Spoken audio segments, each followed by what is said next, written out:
giornata del funerale dell'ex sindaco Giancarlo Gentilini, morto a 95 anni, l'omaggio dei trevigiani alla Camera Ardente allestita in municipio, il corteo funebre in 2000, poi alle esequie a San Nicolò. Nella cattedrale presenti 2 ministri, Carlo Nordio e Matteo Salvini. Ha formato una classe di amministratori, ha detto il leader leghista, le testimonianze di Zaia e Conte, quei gesti di generosità compiuti in silenzio. Il feretro dal municipio a Piazza dei Signori, l'omaggio della città coi ritocchi dalla torre civica, sempre accanto a Gentilini, alla moglie Maria e ai figli, gli alpini trevigiani. La cronaca non si ferma, la strage dei motociclisti a Gorgo al Monticano, moto si scontra contro un trattore, morto il Centauro, sul posto i carabinieri, mezz'ora prima un'altra vittima a Quarto d'Altino. Il caso dell'Istanbul City di via Roma, l'aggressione al personale e la sospensione della licenza, il titolare ha paura per la sua famiglia, moglie e figlio ritorneranno in Turchia, la questura notifica il secondo Daspo. Rintracciate e denunciate dai carabinieri per rapina impropria 3 persone che a Pasquetta, dopo non aver pagato il conto, avevano minacciato di morte il personale di una gastronomia di Borgo Cavour. €1 per ogni bestemmia pronunciata all'interno del bar, è l'iniziativa delle titolari di un locale di Fontanelle che ora hanno donato quanto raccolto a un'associazione benefica della zona.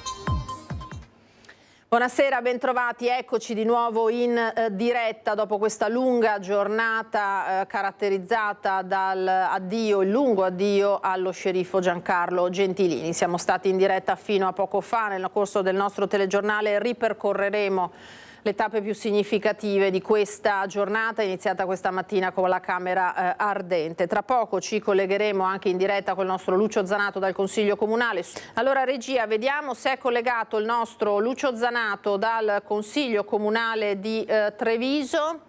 Non vedo ancora il collegamento perché dopo questa lunga giornata il Consiglio Comunale, che ha partecipato in massa alla celebrazione delle esequie e al corteo funebre che ha seguito il feretro da Cassugana a San Nicolò, si è riunito per procedere a delle comunicazioni. Ci sono anche delle novità che poi vi daremo. Allora noi cominciamo proprio dall'omelia del Vescovo Tomasi in cattedrale a San Nicolò.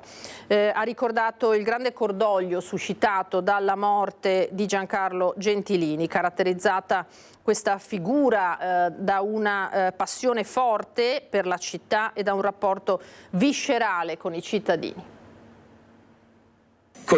Mi colpisce però in questi giorni, sia negli amici e compagni di strada e di visione politica, come da parte di numerosissimi cittadini che lo hanno sostenuto e che ne hanno condiviso le posizioni, e questo può anche sembrare scontato, ma da solo non lo è, ma poi anche da parte di molti che ne sono stati avversari politici, l'unanime riconoscimento di una passione forte e inesauribile, di un rapporto profondo e viscerale nei confronti della sua città e dei cittadini trevigiani, di una dimensione solida e generosa, di servizio disinteressato per il bene comune.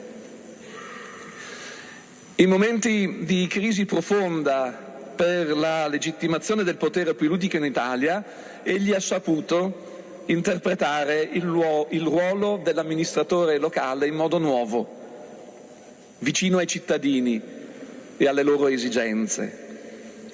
Non è stato soltanto il gestore di una macchina amministrativa, è stato prima ancora conoscitore dei bisogni e delle necessità, anche di quelle spicciole e apparentemente minori dei concittadini. Ha messo mano direttamente alla soluzione delle questioni, ha avvicinato l'amministrazione alla vita quotidiana, mettendo così anche un paletto, mi sembra significativo, di riferimento per l'opera delle successive generazioni di amministratori, indipendentemente questo anche dalla loro collocazione politica o ideologica.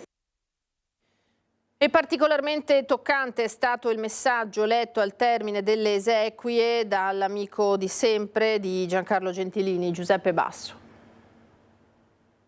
Con il suo modo diverso di vivere la politica ha portato il sindaco tra la gente, non chiuso nei palazzi, ma in strada, nelle piazze, nei quartieri, ad ascoltare i problemi di tutti, a cercare risposte vere e soluzioni concrete. L'efficienza è stato il suo tratto distintivo. Ciò che prometteva, realizzava. Non sopportava il lassismo, rifuggiva le parole vuote. Gentilini era un pragmatico, concreto, sempre con i piedi per terra, come gli alpini. Non dimenticherò mai un episodio. Era il 1996, forse il 97, quando, da presidente di circoscrizione, gli segnalai il degrado dei marciapiedi di via San Zeno, in periferia. Lui volle vedere di persona, nessun rinvio, nessun discorso. Andò, verificò e pochi mesi dopo diede inizio ai lavori. Questa era la sua forza, la capacità di agire sempre e solo al servizio del suo popolo, della sua gente. Gentilini è stato così fino all'ultimo giorno.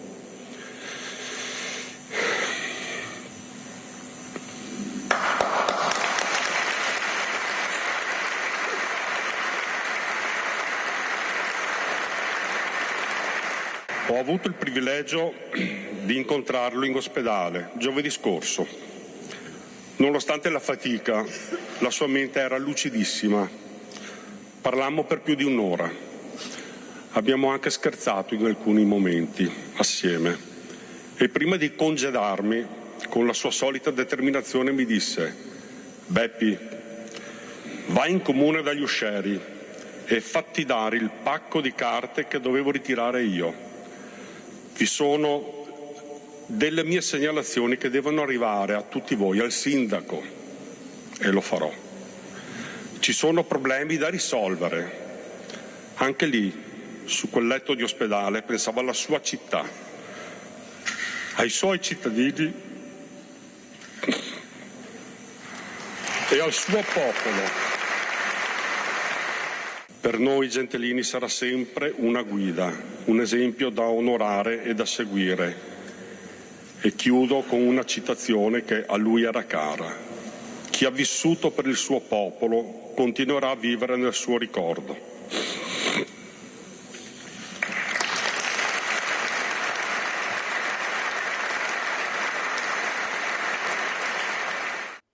Così Giuseppe Basso è stato un visionario e coraggioso, siamo tutti figli di Gentilini, c'è stato un momento prima di lui e dopo di lui, è stato il ricordo durante il funerale del presidente del Veneto Luca Zaia. Io l'ho conosciuto nel 1993, avevo 25 anni e lui ne aveva 65 e mai avrei pensato di dover parlare davanti alla sua bara. Devo dire che abbiamo letto un sacco di cose in questi giorni e per chi lo conosceva non erano delle novità. Noi che l'abbiamo conosciuto sappiamo quanto grande sia stato Giancarlo. Però se dovessimo fare una sintesi, c'è stato un tempo prima di Gentilini e un tempo dopo Gentilini. Crolla la Prima Repubblica, c'è disaffezione nei confronti degli amministratori, grandi o piccoli che fossero. I sindaci non andavano più neanche a inaugurare le sagre, non frequentavano neanche più il pubblico e arriva questo ciclone nella pubblica amministrazione che si chiama Gentilini, uno sconosciuto.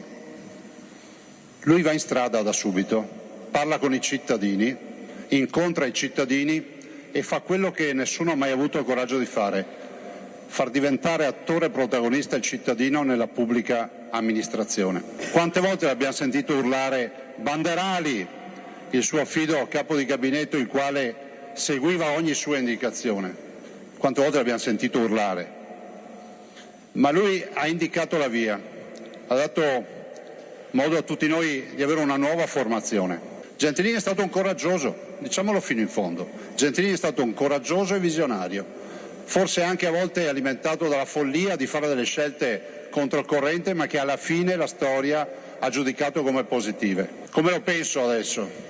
Penso che intanto in paradiso avranno qualche problema, perché comunque immagino che non abbia abbandonato la sua penna, la sua carta nella tasca della giacca, che che ancora una volta si troverà ad affrontare le nuove sfide. Chi fa cose grandi nella vita si garantisce l'immortalità e quindi non lo vedremo più fisicamente, ma lo carpiremo, lo percepiremo in ogni angolo di questa città, in ogni angolo del Veneto. Io lo saluto con il saluto che ci facevamo sempre. Ciao Sinistra Piave.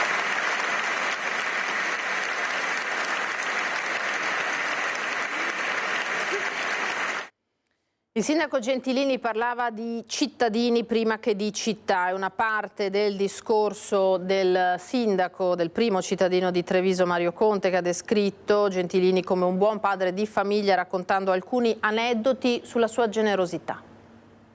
C'è un aspetto di Giancarlo Gentilini che in questi giorni di ricordo della sua figura pubblica e della sua storia amministrativa ci aiuta a comprenderne lo spessore umano. Fra le sue ultime disposizioni c'è stato anche il testo dell'epigrafe, dove ha voluto fosse riportata pedissequamente questa frase: «Non voglio fiori, ma opere di bene per amore dei miei cittadini». Ecco, per amore dei miei cittadini è la firma di Giancarlo. 5 parole che riassumono perfettamente l'essenza del buon padre di famiglia. C'è un'altra lezione che Giancarlo ci ha impartito, quella della coerenza. Se guardiamo alle sue parole, il sindaco Gentilini ha sempre parlato di cittadini prima ancora che di città. È questo che per chi fa politica, e vedo davvero tanti sindaci, e per chi amministra, non è un dettaglio da poco. Sono emersi tratti del Gentilini sindaco e del Giancarlo uomo che non erano mai saliti agli onori delle cronache perché tenuti volontariamente nascosti. Come l'episodio degli occhiali che un pensionato ultraottantenne aveva rotto e non riusciva a ricomprare con la modesta pensione e che Gentilini aveva fatto ritrovare ordinandoli personalmente dall'amico Capello e pagandoli di tasca propria. O come il gesto verso un cittadino extracomunitario che con basso reddito e una famiglia a carico non riusciva a pagare una multa. Aveva chiesto aiuto al sindaco e anche in questo caso Gentilini la pagò di sua iniziativa senza fare alcun clamore. Gentilini è stato il mio sindaco, quello della mia adolescenza e quello dell'inizio della mia militanza. Ho avuto l'onore di raccogliere l'eredità di una Treviso grata alla sua figura per vicinanza, abnegazione e capacità di arrivare dritto al punto. Caro Giancarlo, probabilmente non eravamo pronti a questo saluto perché ti consideravamo immortale. Oggi, in questa presenza forte di cittadini, nei racconti, nelle opere, nei valori che hai seminato, capiamo che in fondo non c'eravamo sbagliati. L'alpino è andato avanti, ma ci sono rimaste le impronte del tuo incedere fiero, mai stanco e immortale. Probabilmente oggi si chiude un'epoca, ma voglio usare le stesse parole che hai usato tu in quell'ultimo consiglio comunale per raccontare quel momento con il tuo vocione e con le dita alzate. Tutte le cose belle finiscono, ma ricordatevi che io esco dalla porta, ma resto sulla finestra. Vedete, in queste parole non c'era solo la sua firma, ma anche la sua essenza, quella del nostro Giancarlo Gentilini, sindaco di Treviso per sempre.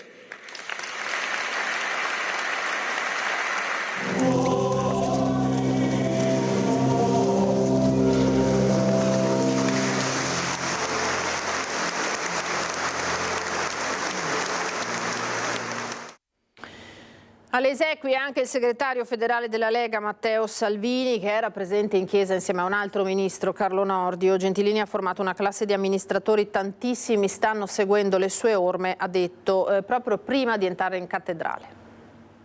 Io ripeto, ero a Milano, consigliere comunale, col primo sindaco leghista, e arrivavano le notizie di come si fa il sindaco fuori dall'ufficio, carta, penna, block notice, questo va, questo non va, l'ufficio, il tecnico, il dirigente, la polizia locale. Diciamo che oggi qualcuno dovrebbe prendere l'esempio e uscire dall'ufficio, però se Treviso è così bella è tanto merito suo anche, e dell'insegnamento che ha lasciato a tanti dopo di lui. C'è un suo ricordo personale di Gentilini? Tanti, alcune cose me le tengo per me. Io poi ero un boccia ai tempi, perché avevo le braghe corte quando lui è stato eletto sindaco, però ne abbiamo fatte tante, e anche ultimamente. Ricordo alle ultime elezioni con Mario Conte, chiacchierando. Io adesso da ministro a Treviso fortunatamente ho potuto anche portare risorse, interventi, cantieri, però lui è attento, però Matteo attento, qui, là, su e giù, quindi diciamo, la verve è sempre stata quella. Infatti oggi è una bella giornata, non è una giornata di tristezza, perché non penso vorrebbe questo. Quindi anche a lei ha mandato i suoi famosi pizzini, qualcuno che l'ha mandato? Me li tengo per me, però diciamo che se c'era qualcosa che non andava perfettamente come doveva, non la mandava a dire, non scriveva, non mandava il fax, diciamo, telefonava. Ci sono ragazzi e ragazze allevati da lui della Lega che fanno esattamente lo stesso, che alle 2 di notte, se c'è un problema, non chiamano qualcuno per uscire ma escono loro. È un modello che non muore mai, quello di fare politica in mezzo alla gente, e ce ne sono anche in altri partiti, per carità di Dio, non è un'esclusiva della Lega, però è stato sicuramente un modello, e ogni critica diventava uno stimolo. Al termine delle esequie sul Sagrato di San Nicolò, prima il canto degli alpini, poi le note del silenzio, alla fine le penne nere hanno restituito proprio il cappello da alpino alla moglie di Gentilini, la signora Maria, tra le cui mani il primo cittadino Conte ha consegnato anche la fascia di sindaco per sempre. Santa Maria, Madre di Dio, prega per noi. Onori all'artigliere alpino Giancarlo Gentilini, mandato avanti.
Ai 300 adesso in Consiglio Comunale, dove è stato nuovamente ricordato Giancarlo Gentilini, la linea Lucio Zanato che si trova sul posto con Alberto Pivetta. Lucio. Sì, allora è l'ultimo atto di questa giornata, di questa lunga giornata di addio a Giancarlo Gentilini, che poi è un addio relativo perché anche qui in Consiglio Comunale hanno ribadito come i muri del Salone dei 300, ma in genere di tutta la città, siano veramente pregni dell'attività, del modo di essere e di fare del sindaco per sempre Giancarlo Gentilini. È stato un momento anche nelle dichiarazioni pre-seduta anche per ricordare un'altra scomparsa, quella del comandante Andrea Gallo, tragicamente scomparso appunto dopo aver combattuto una lunga malattia. L'ha ricordato il sindaco Mario Conte proprio nel ricordare non solo Gentilini ma anche un'altra persona che ha operato per il bene della città. E proprio per questo, visto che abbiamo un collegamento brevissimo perché poi ci ricollegheremo da un'altra parte, chiamo Patrick Antonello, perché la notizia che è arrivata oggi è che Patrick Antonello è il nuovo comandante della polizia locale. In un secondo qual è l'eredità che lascia da una parte Andrea Gallo e Giancarlo Gentilini a chi poi gestisce la sicurezza in città. Allora, innanzitutto grazie, buonasera a tutti i telespettatori. Direi che la principale eredità è stato un insegnamento che va in questo senso. Vestire un uniforme non è essere, rappresentare soltanto un'autorità, ma essere al servizio di una comunità e quindi del prossimo. E questo credo che sia il più bello insegnamento che ognuno di noi nel vestire un uniforme possa adottare ogni giorno quando si occupa del nostro lavoro, anche perché poi in realtà diventa un lavoro che rimane tale anche quando si smette la divisa, nel senso che quando poi si termina il servizio, ma si è sempre disponibile. Grazie, allora dal 1° maggio Patrick Antonello è il nuovo comandante della Polizia Locale di Treviso e con questa notizia ti restituisco la linea. Grazie Lucio, a dopo, complimenti a Patrick Antonello per il nuovo incarico e buon lavoro. Allora, torniamo indietro, riavvolgiamo il nastro di questa giornata, andiamo alla Camera Ardente con un continuo via vai questa mattina a Cassugana, dove Giancarlo Gentilini ha ricevuto l'omaggio dei suoi cittadini.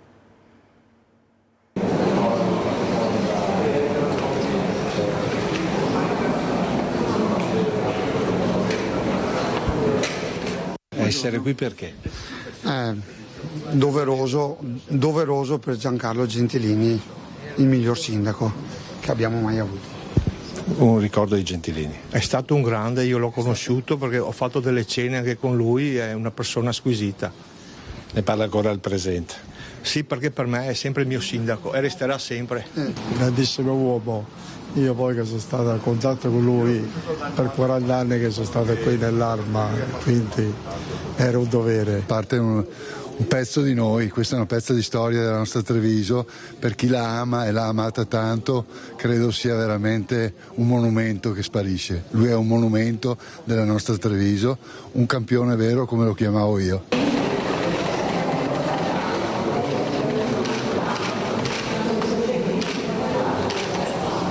Un personaggio meraviglioso, un personaggio da ringraziare, pensarlo e ci auguriamo il bene che ha fatto a tutti noi. Era amico tuo? Sì, mio amico Gentilini, sono tanti anni conosciuto, 27 anni io ho conosciuto. Io sono 27 anni a Treviso, conosciuto sempre Gentilini. Cosa ti diceva? Sono mio amico, mio cuore. E cosa ti diceva? Sono bravo lui. Prima Italia Gentilini, prima sindaco, unico sindaco. Il ricordo più vivido che io ho è l'ultimo, quando l'ho visto a Castelfranco Veneto in occasione di una premiazione, di un festival, dove con il suo vocione, la sua presenza e il suo sorriso ha catalizzato la platea tutta, ed è quello il ricordo più bello che porto. Il suo ricordo è indelebile, lo rimarrà per sempre, perché anche questo modo di comunicare, questo modo di comportarsi dimostra totalmente l'amore che lui ha avuto per la sua città. Secondo lei più una piazza, una via o un monumento per ricordarlo? Potrei dire che tutte e tre. Era compagno di scuola di mio fratello quando andava al collegio Pio X e il pomeriggio lui abitava da solo qui perché era di Vittorio, veniva a studiare a casa mia, quindi era diventato di famiglia. Poi con gli alpini lui ha cominciato a seguirmi in tutte le sedi dove ho fatto servizio, si presentava in allegria con dei colleghi, con gli amici, e poi siamo rimasti sempre in contatto. Veramente è stato un fratello per me. E chi oggi cosa direbbe? Forse lassù sta già ridendo. Oggi, come sento dire in giro, lui sarebbe su e direbbe bello, ho fatto proprio un mio lavoro. Il mio lavoro è stato proprio questo, di essere riconosciuto. Ho fatto le cose fatte bene.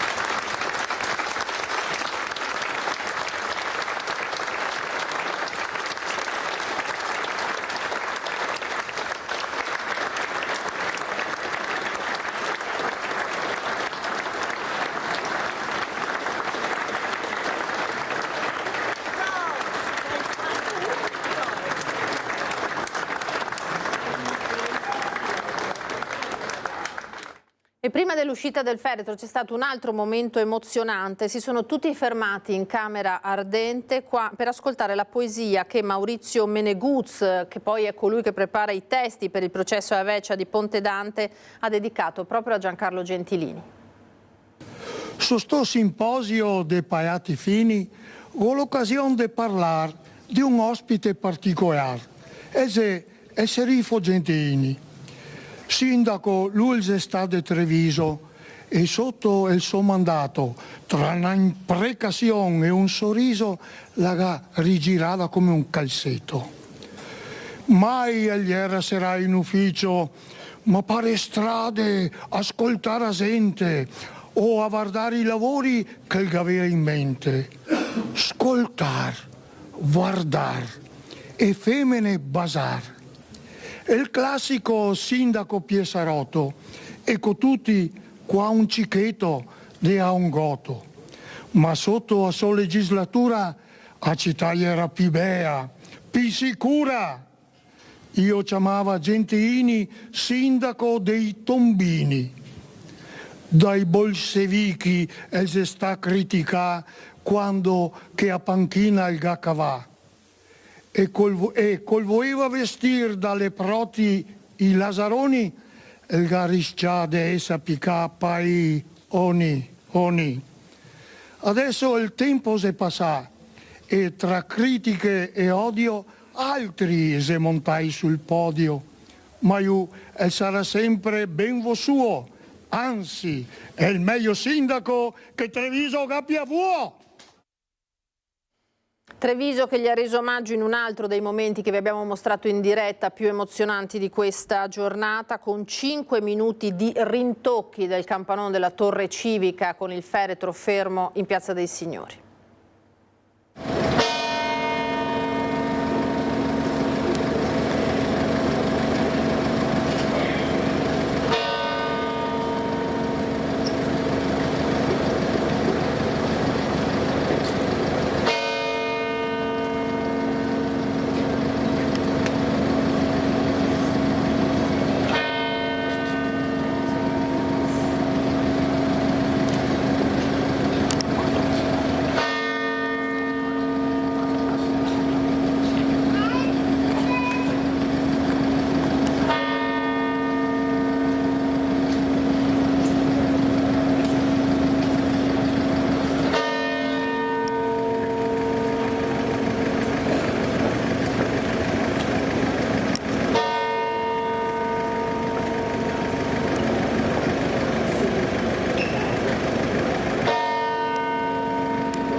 Torneremo a parlare più tardi di Giancarlo Gentilini con l'omaggio agli alpini. Adesso andiamo in pubblicità, poi ripartiremo dalla cronaca.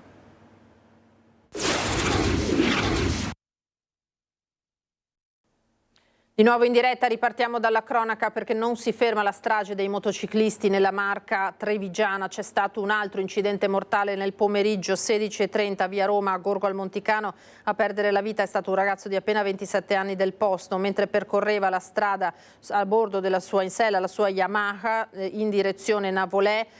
Pare a causa di un sorpasso di un trattore condotto da un 26enne, un coetaneo residente in provincia di Pordenone.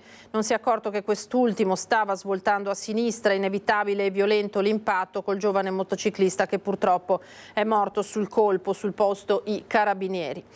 Ha urtato una donna di 42 anni in sella alla sua bicicletta facendola cadere a terra senza poi fermarsi a soccorrerla. L'incidente era capitato ieri mattina alle 7:30 a Mogliano. Oggi i carabinieri hanno denunciato a piede libero per omissione di soccorso una 51enne di origini straniere residente in provincia. Secondo la ricostruzione dei militari, l'automobilista stava percorrendo via Roma quando nello svoltare a destra in via Pasubio ha urtato la ruota anteriore della bici della 42enne allontanandosi poi dal luogo dell'incidente. La donna ha riportato un ematoma alla testa, fondamentali le immagini delle telecamere di videosorveglianza. E torniamo al caso delle kebab di via Roma a Treviso. Dopo le minacce ricevute, ha paura per la sua famiglia. Il titolare, moglie e figli torneranno presto in Turchia. Io ho fatto il biglietto per la sicurezza, mando in Turchia la mia moglie, il mio figlio, e mando qui per 2 o 3 mesi, stanno lì un po' perché anche lei ha la paura, non esce mai da casa. Quando la compagno esce, la prima andava, faceva la spesa, portava il bimbo al parco, ora non esce mai dalla casa perché ha la paura, hanno minacciato il mio figlio. Halil Meral teme che la sua famiglia non sia più al sicuro a Treviso, che per loro rimanere qui sia diventato troppo pericoloso. Il titolare del kebab di via Roma ha già comprato il biglietto per far rientrare in Turchia moglie e figlio. Il suo locale è stato chiuso per 7 giorni dopo una serie di risse.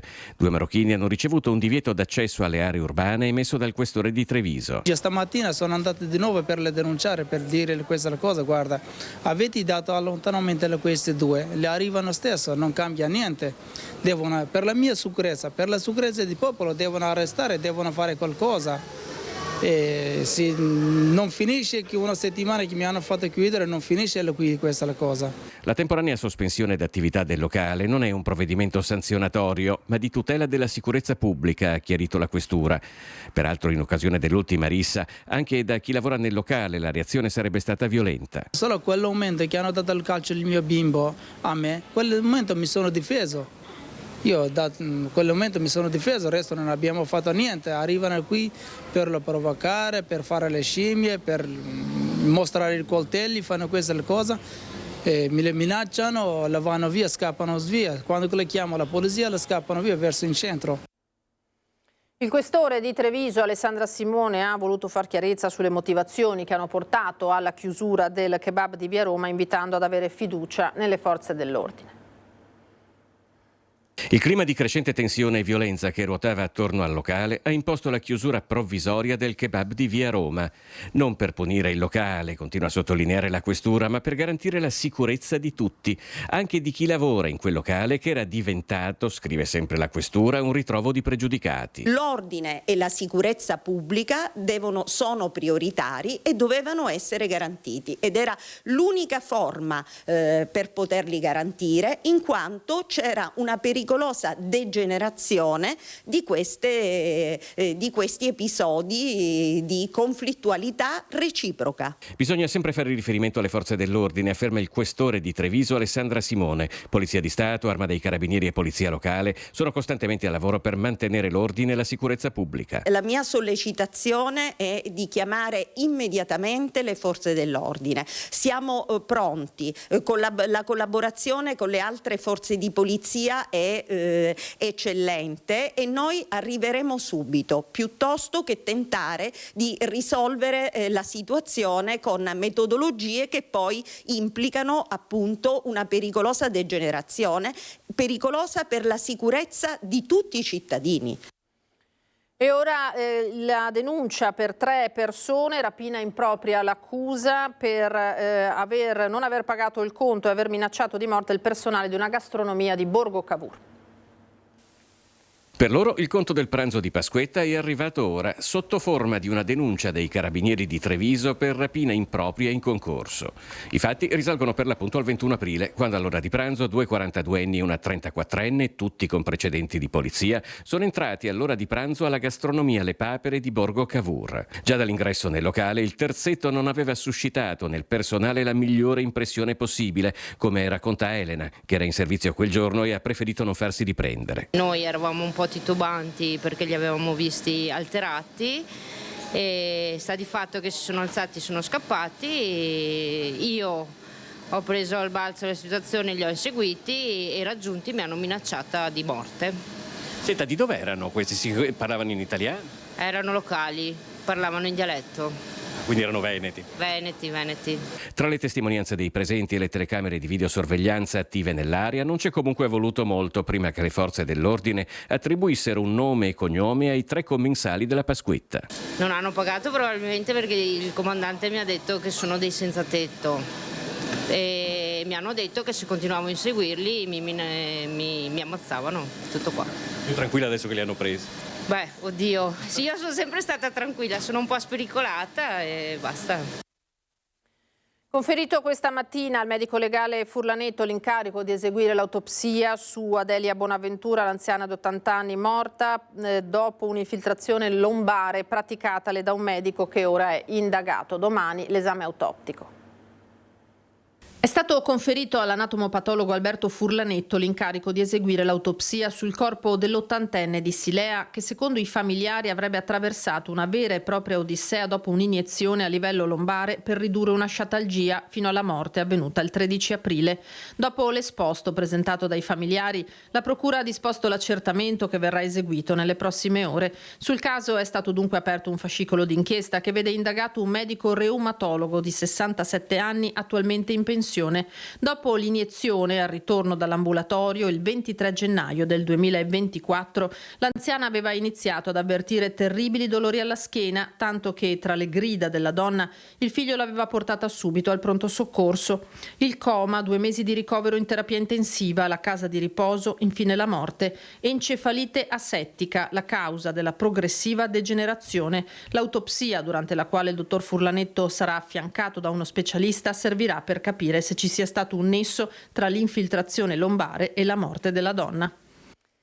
Cambiamo decisamente argomento. €1 per ogni bestemmia pronunciata all'interno del bar è l'iniziativa delle titolari di un locale di Fontanelle che ora hanno donato quanto raccolto a un'associazione benefica. €150 è quanto raccolto da Valentina Vedovato, dalla sorella Marta e da mamma Dina, cotitolari del Bar Mexico di Lutrano di Fontanelle. Qualche anno fa, prendendo spunto da un'iniziativa simile di un altro locale della Marca, hanno deciso di multare i clienti che si lasciavano andare ad imprecazioni. Così, per sensibilizzare le persone che abbiano magari un dialetto un po' meno scurrile, cerca un attimo di tenerli un po' in riga, ecco, diciamo così, fargli notare un po' di più quando parlano di tenersi un po' di più il contegno. Quando un avventore scivolava in una bestemmia, scattava per lui la sanzione di €1. È proprio il simbolo che richiama questa cosa, ecco. Il ricavato di questa iniziativa è stato donato ora in beneficenza alla locale associazione La Fonte. Aiutano un po' gli anziani, fanno del bene, ecco. E siccome è sempre comunque un'associazione del paese, cerchiamo sempre di stare, di dare la possibilità di aiutare i nostri vicini. La cassettina resterà al suo posto, continuando a raccogliere le multe. È simpatico perché comunque ogni tanto c'è qualcuno che passa di passaggio, legge il cartello, fa le foto e ci ringraziano e ci fanno i complimenti per questa scelta. E ora torniamo a parlare di Giancarlo Gentilini ricollegandoci con Lucio Zanato perché c'è stato l'omaggio degli alpini. E ci siamo spostati in via de Coubertin a Treviso, ovvero nella sede del gruppo Alpini Città di Treviso, Salsa Reginato.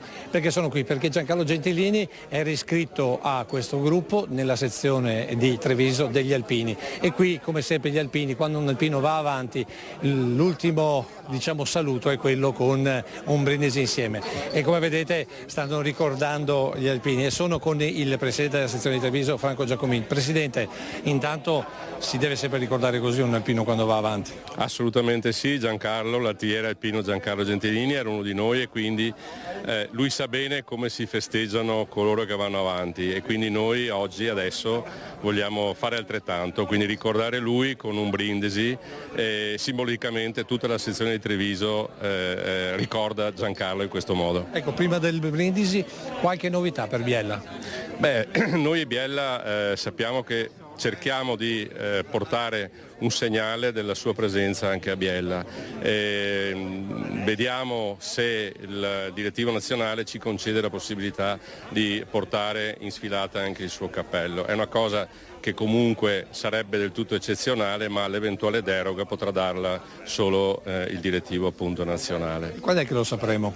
Beh, nei prossimi giorni, sicuramente prima della dunata.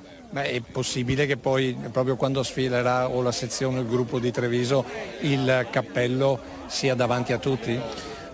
Si può prevedere di farlo sfilare con un alpino del gruppo suo, magari in corrispondenza dello striscione che ricorda la medaglia d'oro Enrico Reginato. Bene, allora con queste novità ovviamente noi restituiamo la linea non prima di aver visto gli alpini brindare a Giancarlo Gentilini. Prego Presidente. Alpini, un brindisi a Giancarlo. Cin, evviva! Evviva Giancarlo! Evviva! Per sempre! Ecco, e con questo restituisco la linea allo studio. Grazie Lucio, grazie agli alpini, grazie ad Alberto Pievetta per la parte tecnica. Noi adesso andiamo al Bellunese.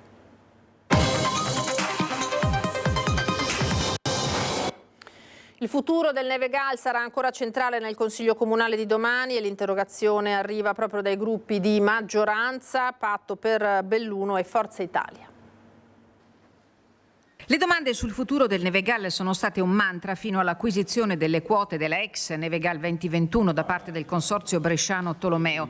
Sembravano archiviati i tempi dei patemi d'animo per il Colle fino all'ultimo finale di stagione che ha riservato 2 sussulti quasi in contemporanea e hanno fatto rumore in città.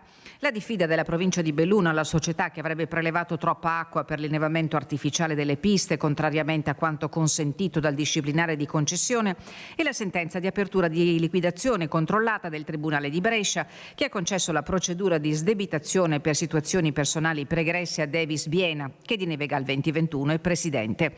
Quest'ultima questione è oggetto dell'interrogazione presentata al sindaco De Pellegrini dai gruppi di maggioranza Forza Italia e Patto per Belluno. La società ha già fatto sapere che la procedura non ha nulla a che vedere né con la Dolomiti Ski Line né con il consorzio Tolomeo, che da visura camerale risulta titolare e socio unico delle quote totali per 100.000 euro.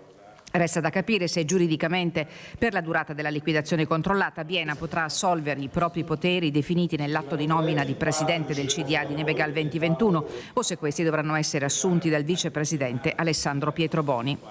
Diversa la questione relativa alla diffida della provincia di Belluno, che a Nevegal 2021 ha contestato i prelievi dal 15 dicembre 2024 al 22 gennaio 2025, segnalando che i dati sono stati comunicati solo a seguito di sollecito. Dopo la diffida, Nevegal 2021 prudenzialmente ha provveduto a diminuire il prelievo e si è messa a disposizione dei funzionari del settore acque di Palazzo Piloni per chiarire un errore di interpretazione che sarebbe stato causato, afferma Lorenzo Baldanello di UOF Italia We Love Nevegal, dall'atto di trasformazione dell'autorizzazione a concessione.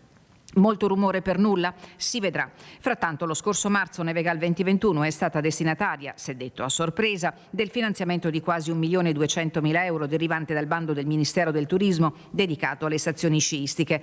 Denari che dovranno essere impiegati tassativamente entro la fine dell'anno per apportare migliorie al Colle.